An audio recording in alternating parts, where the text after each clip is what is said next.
사랑하는 초업제교회 성도 여러분, 유튜브 시청자, 구독자 여러분 반갑습니다. 김정빈 목사입니다. 간밤에도 평안히 잘 주무셨습니까? 오늘 2024년 9월 오늘 4일 수요일 아침입니다. 오늘도 주 안에서 복된 날 되시기를 주의 이름으로 축원드리면서 제가 기도하고 오늘의 말씀 묵상을 시작합니다. 아버지 하나님 감사합니다. 오늘도 좋은 날 허락하시고 또 이렇게 새날을 주시니 감사합니다. 우리 아침에도 아버지의 말씀 앞에 섰사오니 말씀을 증거하는 종의 입술에 성령으로 기름 부으사 하나님 말씀 잘 풀어 증거하게 하시고 또 말씀 받는 우리 모든 성도님들의 심령은 옥토밭이 되어서 30배, 60배, 100배로 결실하게 하여 주옵소서. 피차 안에 큰 은혜 받는 복된 시간이 될 줄로 믿사옵고 우리 자신을 말씀 앞에 세워서 분별할 수 있는 놀라운 시간 되게 하여 주옵소서. 감사드리옵고 우리 구주 예수님 이름으로 간절히 기도하옵나이다. 아멘. 네, 간밤에도 평안히 잘 주무셨습니까? 오늘 우리 찬송화 먼저 드리고 말씀 묵상 시작하도록 하겠습니다. 예, 찬송은 352장 십자가 군병들아 우리 함께 찬송 드리겠습니다.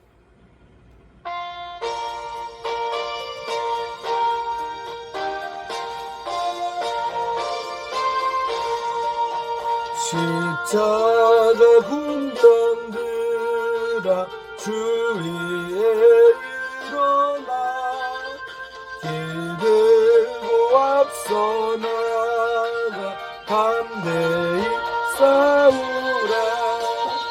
주께서 승천하고 영광을 얻도록 그 군대 거는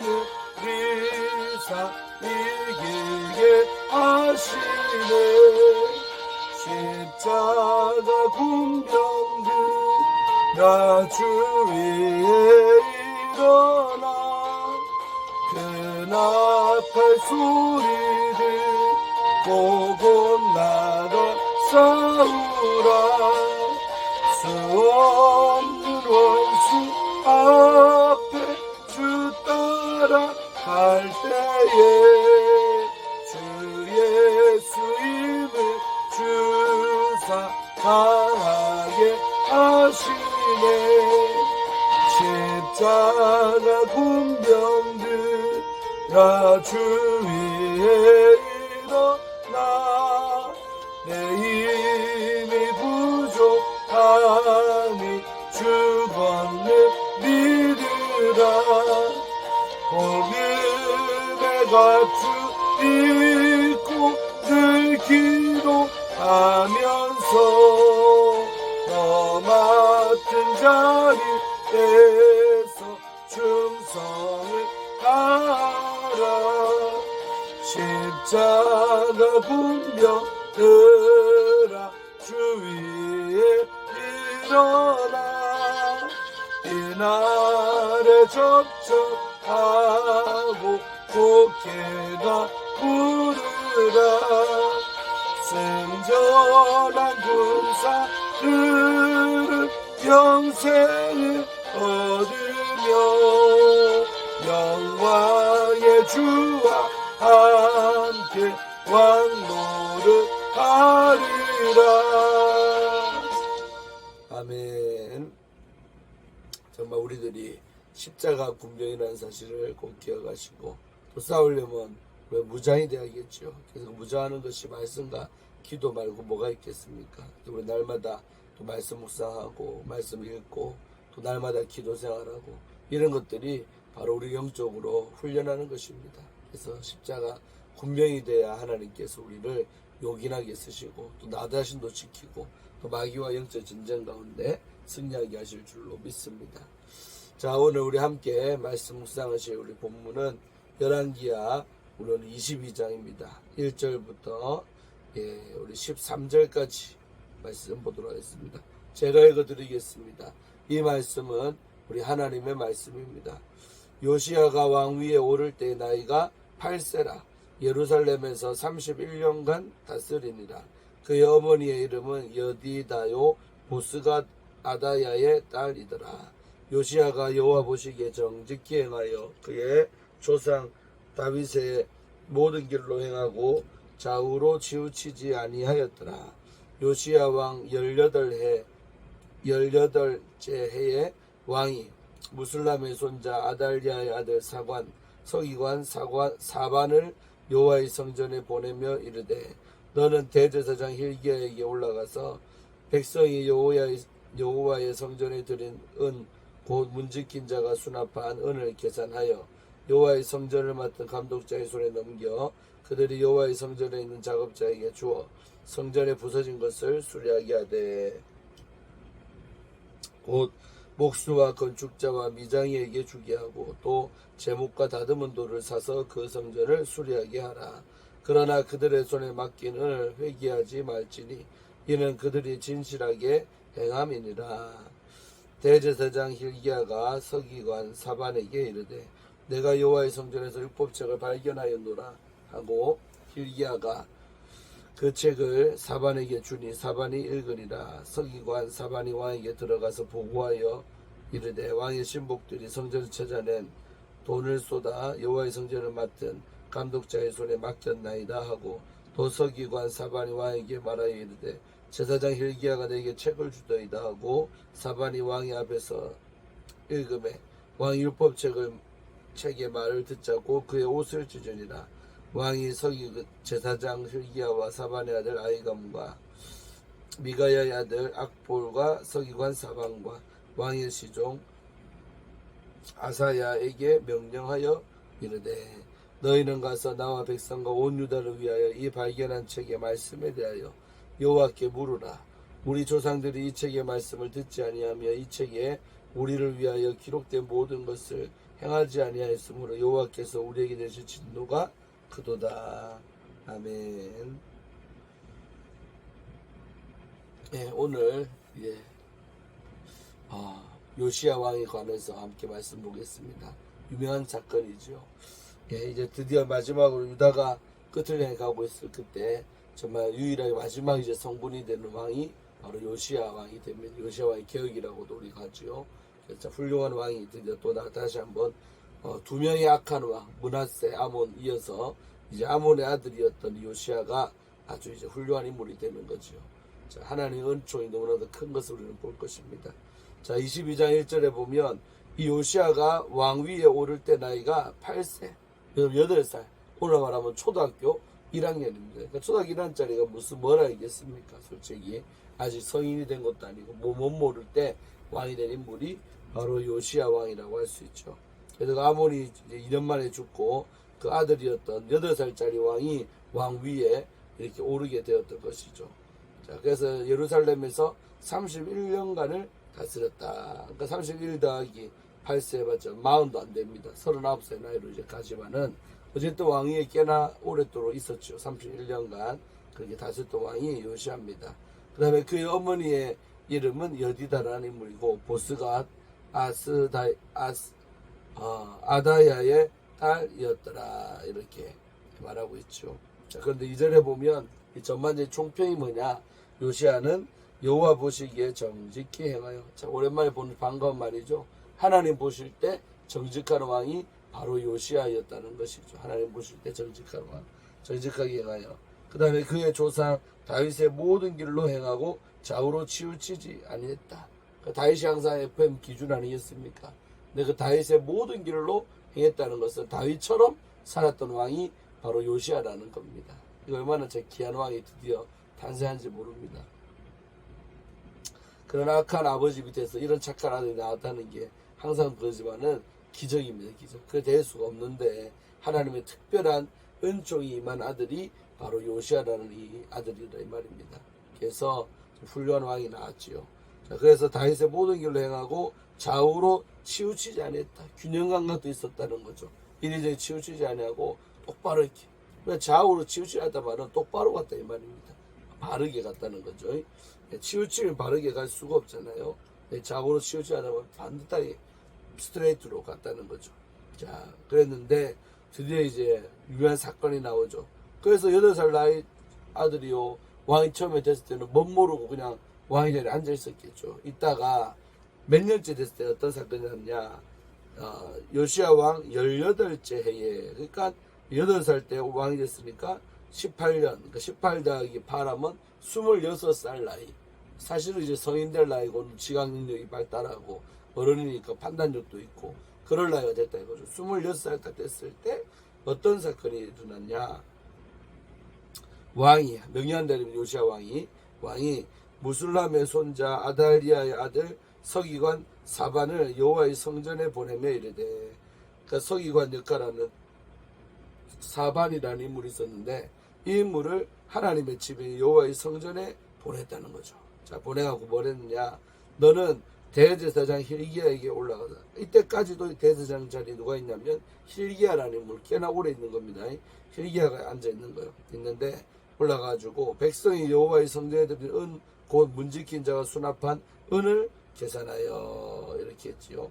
그래서 하나님의 성전에 올라갈 때 백성들이 드렸던 그 은들을 모아놨지 않겠습니까? 그거를요 계산을 해봐라는 거죠. 사람 시켜서 야, 은이 얼마나 모여있나 계산해봐라. 계산을 해가지고 그 다음에 그 은 가지고 뭘 했느냐. 5절에 여호와의 성전을 맡은 감독자의 손에 넘겼다는 거죠. 하나님의 성전을 책임 맡은 감독자가 있는데 그 사람에게 그 돈을 은을 넘기라는 거죠. 지금 말하면 돈입니다. 돈. 그래서 손에 돈을 주라는 거죠. 그리고 그들이 여호와의 성전에 있는 작업자에게 주어. 그들이 누구예요? 성전 맡은 감독자가, 그 다음에는 여호와의 성전에 있는 실제로 일하는 인부들, 그 일하는 작업자들에게 그 돈을 주어서 성전에 부서진 것을 수리하게 하되, 그렇죠? 하나님의 성전의 낡은 부분 부서졌던 것들을 그 작업자를 시켜서 수리를 하게 했다는 거죠. 그래서 곧 목수와 건축자와 미장이에게 주게 했다. 파트가 다르죠. 목수도 있고 또 건축자도 있고 미장이도 있고 이런 사람들에게 그 임금을 줘라. 그 은을 가지고 그 일한 값을 치러줘라는 거죠. 아마 지금 말하면 노가다 값을 줘라 이 말이에요. 그래서 일 시키고 주고, 그래서 제목과 다듬은 돌을 사서, 그래서 이제 재료 사죠. 제목과 다듬은 돌을 사서 그 성전을 수리하게 하라. 한마디로 18년째 될 때 이 요시야 왕이요 하나님의 성전을 수리하게 되는 일을 하게 된다 이 말이죠. 아버지 집을 사랑하니까 수리하게 만들었다는 것이죠. 실제 그러나 그들의 손에 맡긴 은을 회개하지 말지니 이는 그들이 진실하게 행함이니라. 그러니까 돈 계산하지 말고 줘라. 왜? 그들이 진실하게 행하는 사람들인 것을 알기 때문에 그들에게 정말 이렇게 돈 계산 같은 거 하지 말고 그냥 줘라라는 거죠. 그렇게 해서 시켰다는 것입니다. 자, 여기까지만 보면 뭐냐면요, 이 다음에 율법책이라는 것이 발견되는데, 자, 과정을 봐야 된다 이 말이죠. 무슨 말이냐면 이 믿음 좋은 사람들은 항상 그 관심이, 믿음이 좋고 하나님 사랑하니까 자연스럽게 하나님이 계신 그 성전에 대한 관심이 생기는 거죠. 오늘도 마찬가지입니다. 누가 교회를 사랑합니까? 누가 교회에 관심을 가집니까? 바로 하나님 앞에 진실한 신자들, 하나님을 사랑하는 자들이 하나님의 집에도 관심을 갖는다는 거죠. 우리가 그러니까 항상 그렇지만 교회에 대한 관심, 또 교회에 대한 사랑하는 애착심, 마음들, 이런 것들이 내 신앙과 직결되는 겁니다. 그러니까 믿음이 떨어지고 약해지면 하나님의 집이 어떻게 되든가 말든가 별 관심이 없다라는 거죠. 왜? 믿음이 없으니까 당연히 그렇게 되는 거예요. 그러나 반대로 믿음이 좋아지고 또 주의 전에 뭐 필요하다 그러면 꼭 내가 하고 싶은 거죠. 그래, 이게 비례관계다 이 말입니다. 주님 사랑하는 만큼 아버지의 전에 대한 관심이 커진다. 요시야 왕도 그랬다는 것이죠. 하나님 앞에 정직하게 행하고 반듯하게 가다 보니까 하나님의 성전에 어디 수리할 데가 없나 하고 하나님의 성전에 대한 관심을 갖고 그 성전을 수리하게 지금 시켰다는 것이죠. 그래서 열심히 그 사람들이 가서 또 돈도 주니까 얼마나 열심히 했겠습니까? 그러니까 뚝딱뚝딱 하면서 수리하고 무너진 것들을 보수하게 되는 일을 이 18년째 때, 그러니까 요시야 나이 26살 될 때 이 일을 행했다는 것이죠. 그러니까 성전 수리를 먼저 했는데 그걸 하다 보니까 뒤에 또 더 좋은 일이 발생했다는 것이죠. 만약에 성전 수리 안 했으면 율법책도 못 발견되었다는 거죠. 그러니까 그다음 그 뒤에 요시야의 개혁이 일어날 수가 없었다는 것이죠. 할렐루야. 자, 이어서 한번 보겠습니다. 8절. 그래서 이렇게 수리를 했는데, 자, 8절에 대제사장 힐기야가 서기관 사반에게 이르되 내가 여호와의 성전에서 율법책을 발견하였노라 하고 hil기야가 그 책을 사반에게 주니 사반이 읽으니라 이래 됐죠. 그러니까 여호와의 성전에서 처음 발견한 사람 누구냐면 바로 대제사장이었던 hil기야라는 인물이 그 성전 수리하다 보니까 그 안에 여호와 율법책이 있는 건데 그걸 발견을 했다는 거죠. 그리고 그걸 서기관 사반에게 주니까 사반은요 읽었다는 거죠. 그걸 읽으니라 이렇게 된 거죠. 그래서요 9절 서기관 사반이 왕에게 돌아가서 보고하여 이르되 왕의 신복들이 성전차전에 돈을 쏟아 여호와의 성전을 맡은 감독자의 손에 맡겼나이다 하고 그 왕이 시킨 대로 다 했습니다. 이 말입니다. 이 말은 그래서 돈 쏟아서 모든 감독자의 손에 맡겼고 그리고 10절에 또 서기관 사반이 왕에게 말하여 이르되 고쳤다는 보고함하고 10절에는 그 서기관 사반이 왕에게 말하되 제사장 hil기야가 내게 책을 주더이다 하고 왕 앞에 책 발견했다는 소식을 전합니다. 그래서 사반이 왕의 앞에서 율법책을 낭독을 딱 하는 거예요. 읽으니까 그 책의 내용이 이제 왕한테 들려지는 거죠. 그런데 반응을 봐봐요. 11절 왕이 율법책의 말을 듣자 곧 그의 옷을 찢으니라. 회개가 터졌다는 겁니다. 하나님의 말씀을 쭉 서기관이 읽어주니까요. 그 말씀을 듣다가 바로 이 요시야 왕이요 옷을 찢으면서 회개가 터져버린 거죠. 자 그런 다음에 뭘 지시했느냐 12절 왕이 제사장 hil기야와 사반의 아들 아히감과 또 미가의 아들 악볼과 서기관 사반과 왕의 시종 아사야 주요 대신들이죠. 이 직책자들 이들에게 명령을 하여 이르되 너희는 가서 나와 백성과 온 유다를 위하여 이 발견한 책의 말씀에 대하여 여호와께 물으라 고 시켰던 거예요. 먼저 말씀을 읽으니까 회개가 더 좋고 그 다음에 나뿐만 아니라 우리 백성과 또 유다를 위해서 이 발견한 책의 말씀에 관해서 하나님 앞에 물어보라는 여호와께 물어라 기도해라는 거죠.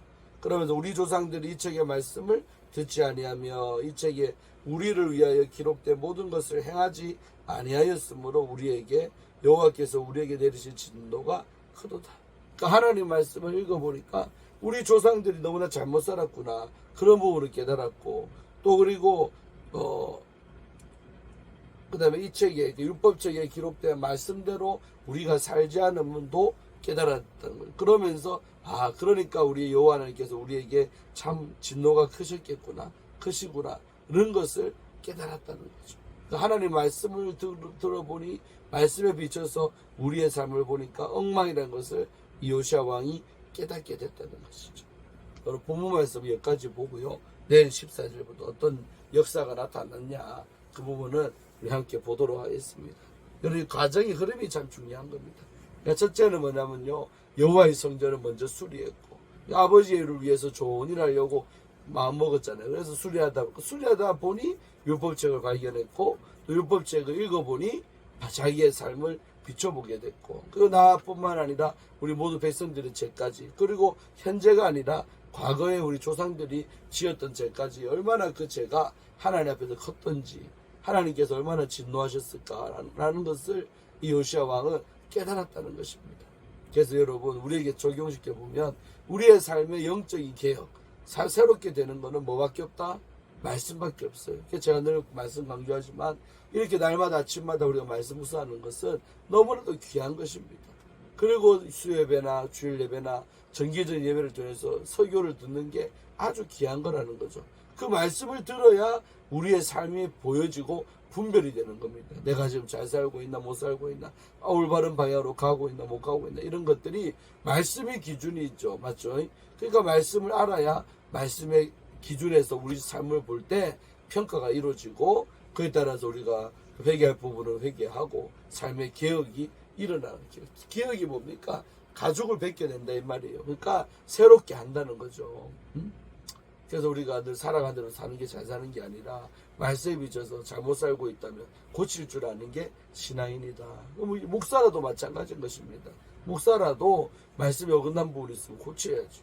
장로님이라도 고쳐야죠. 권사님이라도 고쳐야죠. 그러니까 어느 누구나 예외 없다는 거죠. 목사부터 다 우리가 하나님 말씀 앞에 서서 잘못되고 마음에 찔림이 있다거나 아이고 내 인생이 내가 지금 잘못하고 있구나 느껴진다면 그걸 고쳐내면 된다 이 말씀입니다. 할렐루야. 그래서 정말 우리 삶에도 개혁이 일어나면, 개혁이 일어나려면 바로 말씀 앞에 서는 작업이 필요하다. 이 요시야 왕 시대에 이런 놀라운 일이 일어났다는 거죠. 율법책의 발견으로 인해 그렇게 일어났다는 것입니다. 할렐루야. 우리의 삶 가운데도 요시야 왕의 개혁처럼 정말 영적인 혁명, 개혁들이 일어나기를 바랍니다. 그러려면 말씀 앞에 날마다 서는 것이 제일로 귀한 일이다.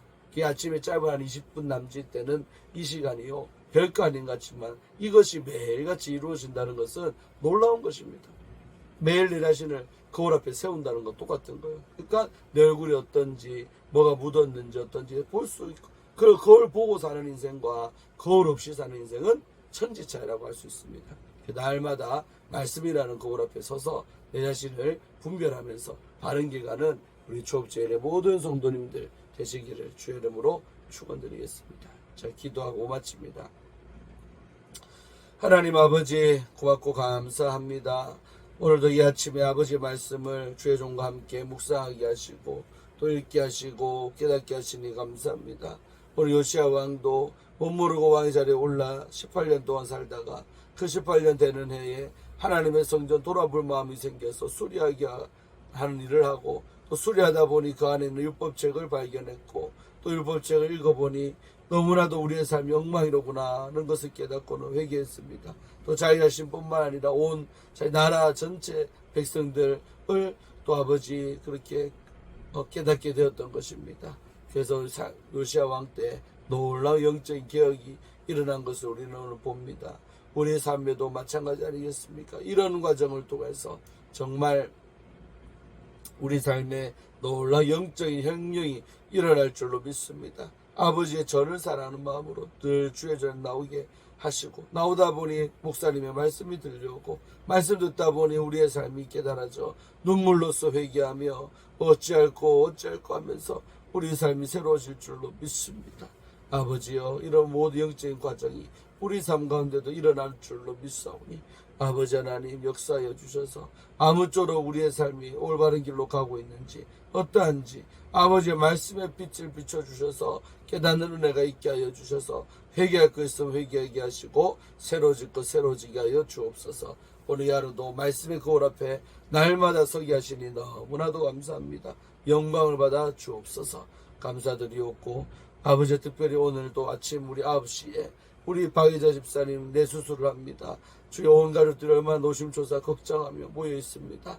아버지, 우리 박의자 집사님 수술 잘 될 수 있도록 축복하여 주시고, 집도한 의사의 손을 붙잡아 주셔서 실수하지 않게 하시고, 그럴 때보다 이 수술이 잘 이루어질 수 있도록 하나님께서 주관하여 주시고, 수술받는 박의자 집사님 마음도 평강을 더하여 주셔서 두려움이 떠나가게 하시고, 정말 주가 주신 평강한 마음과 의사를 믿고 하나님을 믿고 맡길 수 있도록 도와주시옵소서. 감사드리옵고, 오늘 모든 것이 다 잘 될 줄로 믿습니다. 영광 받아 주옵소서. 예수님 이름으로 축복하며 기도 올리옵나이다. 아멘. 네, 사랑하는 성도 여러분, 제가 기도한 것처럼 오늘 아침 9시에 우리 박의자 집사님 동의의료원에서 수술에 들어간다고 합니다. 8시 반 되면 병실에서, 입원은 벌써 했고요, 병실에서 그 수술하는 곳으로 이동한다고 합니다. 저도 병원 가서 기도해 드릴 텐데, 여러분들도 기도하시고 수술 잘 될 수 있도록, 반가운 얼굴로 우리가 만날 수 있도록 기도해 주시기를 바랍니다. 할렐루야. 오늘 수요일인데 저녁에 또 뵙도록 하겠습니다. 샬롬.